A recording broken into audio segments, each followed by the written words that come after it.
In the late 1700s, as the dust of revolution still floated through the air of a newborn nation, a quiet decision was made behind closed doors. This decision would echo across centuries, cross oceans, and shape the fate of the entire world. No cannons fired, no armies marched, yet this decision would become more powerful than any weapon America would ever build. It all started with a simple problem. The United States was free, but it was broke. After winning independence from the British Empire, America faced total chaos. The new government owed massive war debts. Individual states printed their own money, creating widespread confusion and mistrust. Farmers, soldiers, and merchants held paper that looked like money, but nobody knew what it was truly worth.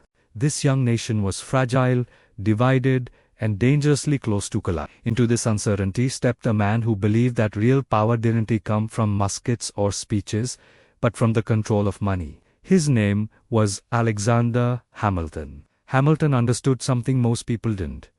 Political freedom means nothing without financial stability. A nation without a trusted currency is a nation without credibility. And a government that can't manage its debt will always be weak, always dependent on others. So, Hamilton proposed something radical, even frightening at the time: a central bank. The first bank of the United States. To many Americans, this idea felt like a betrayal. A central bank reminded them of the very British system they had just fought to escape. Thomas Jefferson warned that it would concentrate power in the hands of a wealthy elite. Others feared it would turn America into an empire ruled by financiers instead of citizens. But Hamilton saw a different future. He argued the bank would collect taxes, manage the national debt, and issue a stable national currency. Most importantly, it would build trust. Trust between the states. Trust between citizens. And trust between America and the rest of the world. In 1791, the first bank was born. Quietly, the foundation of the dollar's power was laid. For the first time, the United States had a financial system that made sense. The dollar became more than just paper. It became a promise backed by a central authority, tied to government debt, and supported by economic growth. And the world began to notice. As American trade expanded, foreign nations started accepting US dollars, not because they loved America, but because they trusted the system behind the currency. Stability attracts power. Predictability attracts influence. But power never grows without resistance. When the bank's 20-year charter expired, it was not renewed. Political fear returned. The system fractured all over again. And once again, America learned the hard way what happens when money loses its anchor. Financial panics followed.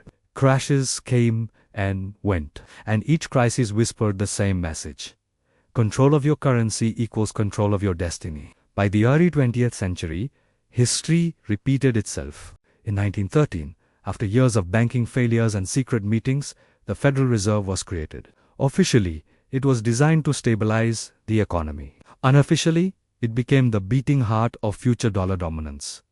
Then came the wars. World War I shattered Europe's economies. World War II finished the job. Factories lay in ruins. Gold reserves had vanished. Nations were desperate. America, untouched at home and armed with incredible industrial power, stepped forward. At the Bretton Woods Conference in 1944, a new global financial order was created. A simple revolutionary system was put in place. The US dollar was tied directly to gold, and every other major currency was tied to the dollar. In a single moment, the dollar became the center of the world economy. This didn't happen by force, it happened by necessity. If you wanted to trade, you needed dollars. If you wanted to buy oil, you needed dollars. If you wanted stability in a broken world, you needed dollars.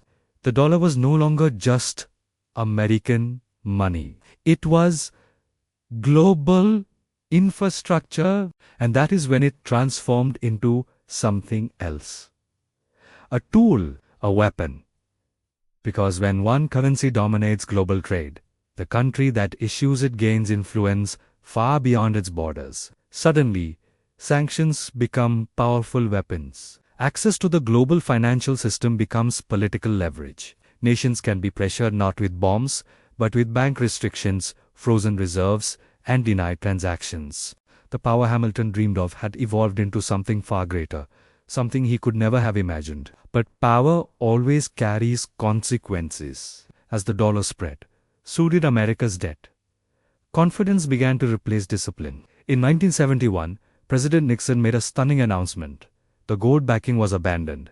The dollar became pure trust, no metal, no anchor, just the world's collective belief in its value. And surprisingly, it still worked. Why? Because by then, the world had no other alternative. The entire global system was built around the dollar. Oil markets priced their products in it. International debts were denominated in it. Central banks stored their reserves in it. To walk away from the dollar was to risk complete economic isolation. The system had become self-reinforcing. Yet today, cracks are forming. Rising US debt, the emergence of competing currencies, the rise of digital money, nations are beginning to question their dependence on a single currency. The same question that haunted America in the 1700s is returning in a new form. How long can trust last? The secret history of the US dollar's power isn't just about greed or some grand conspiracy. It's about human psychology. It's about our collective fear of uncertainty and our deep desire for stability in a chaotic world. Money, at its core, is just a story that people agree to believe in. Hamilton understood that. The first bank taught America that true power flows through systems, not just slogans. It flows through trust, not just raw strength. And today, every time you swipe a card, every global trade, every international transaction still carries the echo of that first, quiet decision made centuries ago in a fragile nation desperate to survive. The dollar's power was never an accident. It was designed, and we are all still living inside that design.